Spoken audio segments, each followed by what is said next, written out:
Na moral, ser honesto no Brasil não é virtude, é prejuízo. Você acorda cedo, paga tudo em dia, respeita a lei e no final do mês você se sente um otário. Parece que o sistema ri da sua cara enquanto quem faz tudo errado se dá bem. Não é impressão sua não, a gente tá fazendo meme, rindo da própria merda, mas a real é que o jogo tá viciado. O sistema ele não tá quebrado, ele tá funcionando perfeitamente. Só que pra punir quem é honesto, premiar quem é incorreto e emburrecer quem tenta pensar. Tem um vídeo clássico na internet que é um cara que deixa um notebook na mesa e em outros países ninguém rouba. E aí corta pro Brasil, 5 minutos depois, game over. E sabe o mais louco desse cara que pegou o notebook? Ele não era um bandido, ele não era aquele bandido que andava com a peça, ele era simplesmente um cidadão normal de camisa polo que viu ali uma oportunidade de se dar bem. Não importava de quem era o notebook, ele tava com uma oportunidade perfeita de pegar algo pra ele sem ninguém ficar sabendo. Isso te lembra alguma coisa? E o pior de tudo é quando tem casos reais, onde bandido de fato, efetivamente vai lá e rouba alguém. A mídia, a sociedade,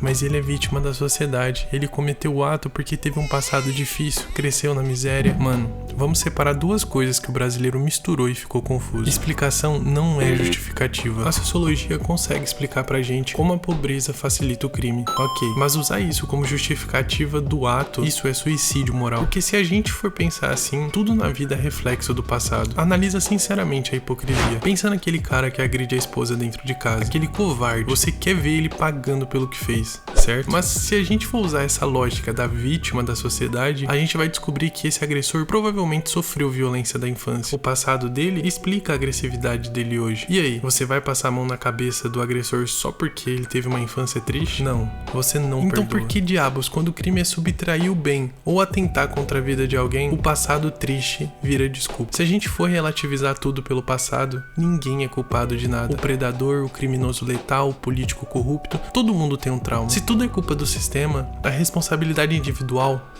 A filosofia de Jean-Paul Sartre já matou essa charada há muito tempo. Ela dizia, não importa o que fizeram com você, o que importa é o que você faz com o que fizeram com você. O ser humano é condenado a ser livre. Na mesma favela, no mesmo lugar difícil onde cresceu um criminoso, cresceu um trabalhador que levanta às 4 da manhã que não pega nada de ninguém. Um escolheu o erro, o outro não. E quando a gente chama um criminoso de vítima, isso se torna um insulto direto ao pobre que é honesto. As pessoas às vezes esquecem que civilização é um acordo. Chama-se pacto social. Se a gente começa a aceitar que cometer crimes é ok porque o sistema é injusto, o pacto quebra. Se um pode, todos podem. Vira o caos. Se tem uma fruta podre destruindo o ambiente, ela não tem que ser compreendida. Ela tem que ser isolada, porque se a gente continuar passando pano pra fruta podre em nome da pena social, a cesta inteira vai pro lixo, inclusive você. E se você acha que é exagero meu, os dados acabaram de sair pra calar a boca de quem diz que o país tá melhorando. Uma pesquisa da Amplastel, agora em março de 2025, mostrou o óbvio. Pra 54,2% dos brasileiros, o maior problema não é a economia, é a criminalidade. O Brasil tem mais medo de bandido do que de passar fome. Para 73% da população, a segurança piorou. A gente vive numa prisão domiciliar não decretada. Olha isso, 45% das pessoas evitam sair à noite. 50% evitam entrar em certos bairros. Você percebe? Você, que se fosse em qualquer outro país decente, seria um cidadão livre. Aqui, a gente muda nossa rotina, deixa de viver, porque o Estado tá simplesmente cagando pra gente. Pra você ter uma ideia, no México, que vive uma guerra de cartéis, muita gente vê tiro na rua. Mas no Brasil, 29% da população já presenciou disparos de arma de fogo. Quase um terço do país já viu uma guerra na porta de casa. Cara, isso não é normal, mas o governo quer normalizar isso. O resultado?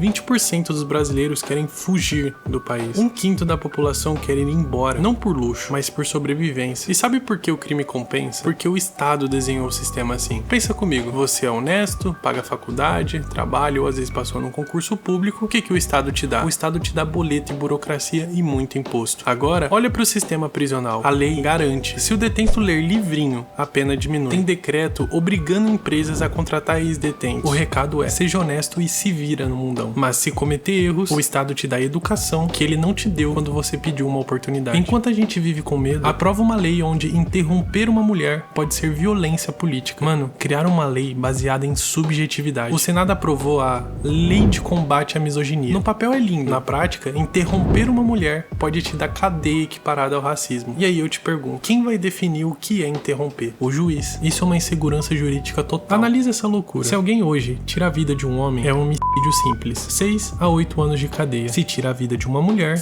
feminicídio, 20 a 30 anos. E aí eu te pergunto, o sangue não é vermelho igual? Por que precisamos de uma lei pra mulher, lei pra idoso, lei pra LGBT? Por que a lei não é pro ser humano? Por que a lei pro ser humano não funciona? O correto era ter a lei se alguém, se cometeu algum crime, a pena é igual pra todo mundo, você vai ser penalizado, a pena tem que funcionar. O problema do Brasil é que a pena não funciona e os gargalos, eles começam a colocar essas tipificações que causam ainda mais segregação de pessoas, onde a gente acaba se tornando uma Coreia do Sul, por exemplo, com aquela famosa guerra dos sexos. Mulheres sentem que tem muito pouco direitos, homens sentem que estão sendo injustiçados e mulheres têm direitos demais. E aí começa greves, começa guerra entre os dois. Hoje em dia a gente já vê sintomas. O que mais tem é relato de mulher reclamando que homem não tem atitude, e por outro lado a gente vê vários homens reclamando pelo excesso de direito de mulheres e que por isso evitam chegar nelas, porque dependendo do seu rosto é assédio. Essas leis segmentadas são a confissão da incompetência do Estado.